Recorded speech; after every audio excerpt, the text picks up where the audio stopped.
Finally, we've got some fine art here. Return to Nuke 'Em High, Volume 1, directed by Lloyd Kaufman, the first legitimate Troma film, the Michael Hurd, Lloyd Kaufman variety we've had since Poultrygeist, as like 2006. Yes. We just watched it. John, what did you think of this magnificent avant-garde film? Doesn't live quite up to the Troma legacy. Don't think it can go toe-to-toe with Poultrygeist, but it was a good movie. So what did you like best about this motion picture? It was pretty plot-wise. It stayed pretty true to the original, and that was pretty enjoyable. So do you think they were trying to do a remake or a reimagining? That's what they said in the beginning, kinda. That's what Stan Lee says. It's a remake and a sequel, quote unquote, because it has the same romance essentially. Well, this time it's got, they lesbianed it up for Yeah. us, the masses. Right. Okay, so the original film was about nuclear energy. This one, what is it taking on exactly? Like, what's the political undercurrent? It seems like it's supposed to be about companies masquerading their bad business practices behind organics and health foods and other sorts of trends. We were kind of talking about this during the film itself. I was kind of mildly disappointed the fact it didn't kind of have the subversive commentary on Generation Y. I was kind of thinking it'd be kind of like Spring Breakers, where it's just completely annihilating the vapidity of, youth culture. But this one, I mean, it kind of touched upon that, but it really didn't go as far as I thought. So, what do you think about the forms of social commentary in this film? I think it's the job of Class of Nuke 'Em High to celebrate the generation too. Yeah, they do a pretty good job. I like the fact that I love the school shooting references. That was my favorite. There are quite a few. They seemed they're really on the pulse. They had the Trayvon Martin joke too. Which Yeah. Well, it was. I guess the reason it's not such a good commentary in the negative aspect is because it's just a bunch of topical references coupled together, sorta. Okay, to me, I didn't think the film was really all that shocking. I mean, if you go back to watch stuff like Terra Firma... Don't ask me, I don't get shit. Yeah. You go back and watch Citizen Toxie, I mean, that was really cutting edge, but... Yeah, Citizen Toxie was... But, this one, I mean, it's not really Troma's fault in this instance because so much of the mainstream popular culture has sort of absorbed the Troma tendencies. This feels a little watered down. Citizen Toxie and Poultrygeist were both, right on the cusp of that happening, kind of. And now we're kind of post B movie, kind of. So I think as far as cinematography, the film looked outstanding. The editing, a little problematic. How so? Well, there's a lot of jump cuts. Yeah. The whole Final Cut Pro segues. Yeah. Really cheesy. It didn't make any sense at all. The editing did kind of suck. Like the thing that they're going for at the beginning with giving everybody a label. Yeah, it seemed really lazy. Yeah, Peace did it better. And as far as acting goes, I mean, you're not really expecting anything great, but I thought it was serviceable. I loved it. I mean, the main girls fall apart all the time, but a lot of the side characters, all of the Cretans were great. Oh yes, I love the fact the Cretans in this movie are actually mutated Glee Club candidates. Yeah, it's not in the original Class of Nuke 'Em High, they're just like a gang by choice, but in this one, and they already exist, but this time they're mutated.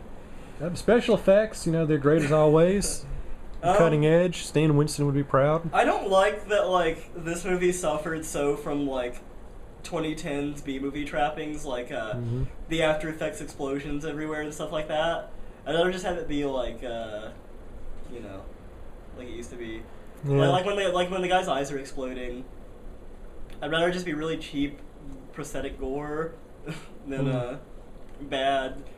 I don't know. I've never been a fan of that. So as far as the general plot goes, how do you feel about the script? The strong, weak, kind of in the middle, as far as the Troma movies go? It sets up the second movie pretty well. Oh yeah, we probably need to bring that up. This is actually part one. They're doing the whole Kill Bill treatment for this one. Yeah.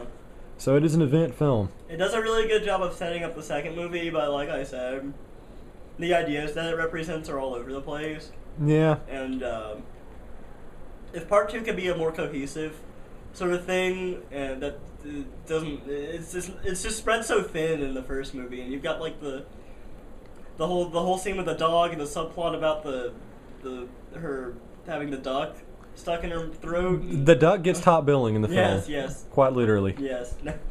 I mean, the plot was it's all over the place, but I mean, name one Troma movie that wasn't.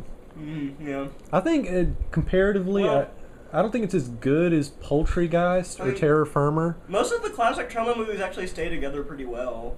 Yeah. I mean, all of the Toxic Avenger movies are a linear set of things happening until the end, and then, you know, but this just kind of like, it gets confusing. Yeah, I wouldn't say the movie is really disappointing in any regard. Yeah. You know, if you're experienced with Troma films, you're going to love it. If this is your first one, you're going to absolutely despise it. It's a really, really good updating of Troma. Yeah, I mean... Pretty much every way. There's just things I would have done differently. I mean, there's still some of the 1980s trappings, but I like the way... the whole soundtrack is amazing. Yeah, I'm going to kill myself tonight. We need to, who sings that, by the way? I don't know. We need to find that one. The whole soundtrack is like a mixture of like the classic Nuke High soundtrack, and even the beginning uses the song from the first film. I really like some of the nods to the original, too. Like when you have the Asian Glee Club kid who has the Imperial Sun markings. The nods to the original were great, and the fact that the Cretans show up is a twist. I love that was a very good one. They actually pulled the rug out from under me pretty well there. Oh, the sets were amazing. Very, very well. The high school is awesome. It's a very realistic looking high school too. It's not just a usual Troma cardboard scenery. Yeah. So I'm impressed by that. Wasn't it actually filmed like in a funeral home? Is that what they said? Well, they did pre-production in the funeral home. Of course. I don't know where they filmed it. It looks like they literally just had a school.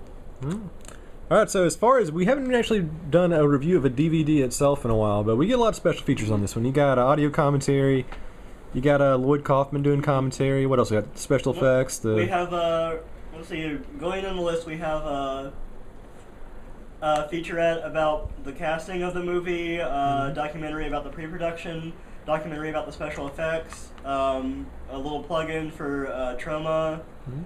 Music video from one of the songs in the movie, and the trailer for Return to Nuke High 2. Wow, that's not bad. Plus you get all the commentary. I mean... The pre-production video is great. Yeah. You get to see just how dictatorial Mr. Kaufman is. Everybody hates Lloyd Kaufman. As it should be. So, I mean, yeah, as a film, I thought it was really good. As a DVD, I mean, you're really getting a lot of content, I think, for $10. Well, even physically, I really enjoy the fact that they used the lime green. It is... seriously, it's an Xbox game. Yeah. Circa 2003. I mean, flimsy. Oh, and the best part about this DVD is that it is $10 at Walmart. The fact that you can buy a Troma film brand new at Walmart is... Brand new, the day after it comes out, is $10. That's proof that they're about to go out of business. Yes. Yes, it is. Capitalism has come to an end. Damn. So there you go. That's Return to Nuke High, Volume 1. Very entertaining. Looking forward to Part 2. You want to letter grade it? Just letter grade it. What would you give it? I'll agree with your B-. A B-, I think, is really accurate. You know, it's a very solid film. Great Troma offering. Got no complaints. Highly enjoyed it. There you go. So people need to support the fine arts like this. Yes, I'm glad I bought it physically. Yes. That's the first Troma movie I've actually owned. Yeah, don't download this. Don't get off the torrents. Actually go and spend your money on it. You can spare $10 for and the cover itself is worth it. Yeah. Just because it's so beautiful. I don't know who did this art, but it's excellent. It looks like the guy who did the Slime City Massacre art. You know, that might be the one and the same. Highly appreciated. Well, we all need to take a trip to Tromaville then. Word. Yeah.